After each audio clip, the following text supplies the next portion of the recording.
mianatra eo a-tongotry Jesosy isan'andro.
Miarabantsika tsirairay avy indray tonga eto amin'ny lesona ho an'ny lehibe isika amin'ity anio ity fa dia miraro ny soanao mandrakariva ny fahasoavan'ny tompony tsy hasaraka anao hiara hivavaka isika.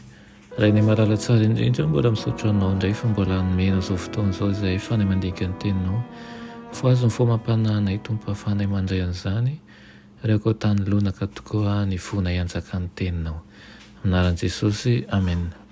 Lohatenin'ny lesonantsika androany dia manao hoe ny fileferana amin'ny sitrapon'Andriamanitra. Ny fileferana amin'ny sitrapon'Andriamanitra. Mbola hiresaka mahakasika ny Abrahama hatrany isika. Dia maki ny Genesis 2:12 ka hatramin'ny 7. Toy izao ny vakatera amin'ny anaran'i Jesosy. Ary hoy Jehova tamin'ny Abrahama, mandehana miara amin'ny taninao sy ny havanao ary ny tranondrainao akany amin'ny tany izay asehoko anao. Dia ahatonga anao firenena lehibe aho sady hitahinao sy halehibe ny anaranao ary fitahiana tokoa ianao. Ary hitahy an'izay manisy soanao ka hanozona izay manozona anao. Ary aminao ny tahiana ny firenena rehetra ambonin'ny tany. Dia nandeha Abrahama arak'izay fanlazain'i Jehova taminy. Ary Lota koa mba niaraka taminy ary efa 570 taona Abrahama raha niala tao Harana izy. Ary Abrahama nitondra ny Sarai vadiny sy Lota zanajalany mba mifanana izy rehetra izay efa nohariany sy ny olona izay efa azony tao Harana. Dia niaingy izy ireo akany amin'ny tany Kanana ka tonga tany amin'ny tany Kanana izy. Ary Abrahama dia nitety ny tany hatrany Sekema dia tao ankazo teribitany More ary ny Kananita ny tompon'ny tany Kanana fa izay. Ary Jehova niseho tamin'ny Abrahama ka nanao hoe ny taranaka ao no omeko an'ity tany ity. Dia nanorina alitara teo izy ho an'i Jehova izay niseho taminy. Ary nifindra ny ala teo izy akany amin'ny tendrombohitra atsinanan'i Betela ka nanorina ny lainy teo anelanelan'i Betela tao andrefany sy ny tao atsinanany. Dia nanorina alitara teo koa an'i Jehova izy ka niantso ny anaran'i Jehova ary nifindra Abrahama ka nandroso ny andalana ho any amin'ny tany atsimo. Amen. Ina moa izany no ambaran'ireo andinin'ireo momba ny fileferana amin'ny sitrapon'Andriamanitra. Na rehefa ohatran'ny hoe manjavozavo ihany koa ny lalana izay miandry antsika. Anisan'ny toetra tena mampiavaka ny Abrahama ny fileferana tamin'ny sitrapon'Andriamanitra. Dia io fileferana io no nanamarika an'ilay fanandramana rehetra izay nianany niaraka tamin'Andriamanitra. Ny antso izay natao tamin'ny Abrahama izay naharay antso avy any an-danitra toa mahavery hevitra Abrahama satria arak'ilay nivakiantsika teo dia Jehova niteny tamin'ny Abrahama mba hiala ny taniny izy sy ny havany sy ny tranondrainy ary akany amin'ny tany izay aseho azy izay mbola tsy fantany akory. Azony nodihy tsy fantatra izany andro izany raha nanjifeno feovany an-danitra izy ka nanao an'izany ho toy ny zavatra izay noforoniny sainy fa tsy tena misy akory. Na koa hoe azony nataony namaly ny antso manao hoe tsy te handeha any aho fa eto no tiako.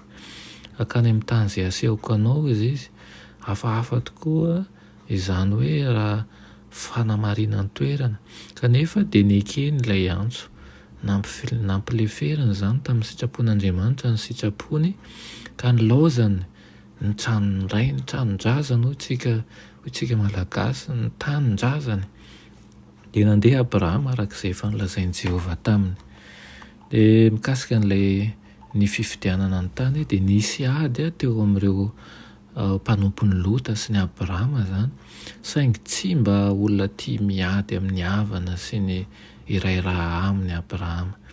Nilefitra tamin'ny sitrapon'Andriamanitra izy izay nitahy azy indray, ary Jehovah ozy izy niteny tamin'ny Abrahama tao aorian'ny sarany Lota taminy ka nanao hoe atompahazo ny masonao dia hatramin'ity tany toeranao ity dia mitazana mianavaratra sy mianatsimo ary miantsinanana sy miakanjefana, fa ny tany rehetra izay tazanao dia omeko anao izy sy ny taranaka mandrakizay.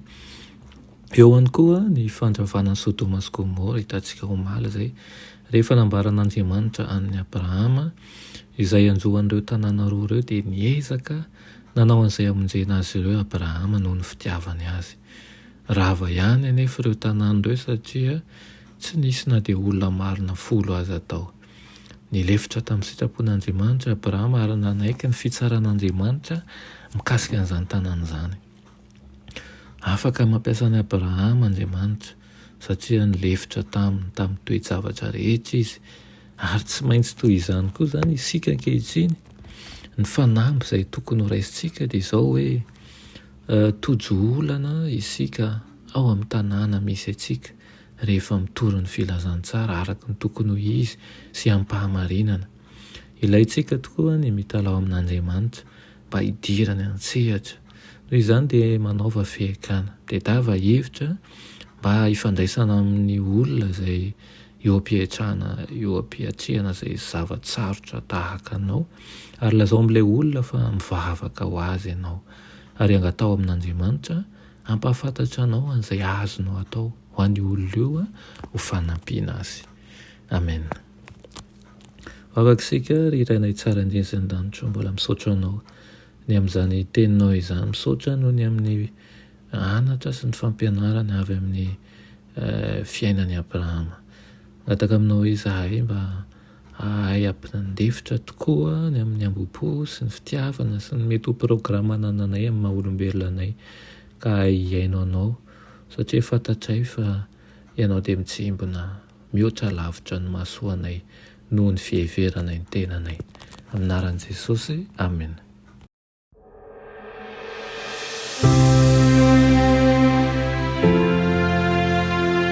Mianatra eo an-tongotry Jesosy isan'andro.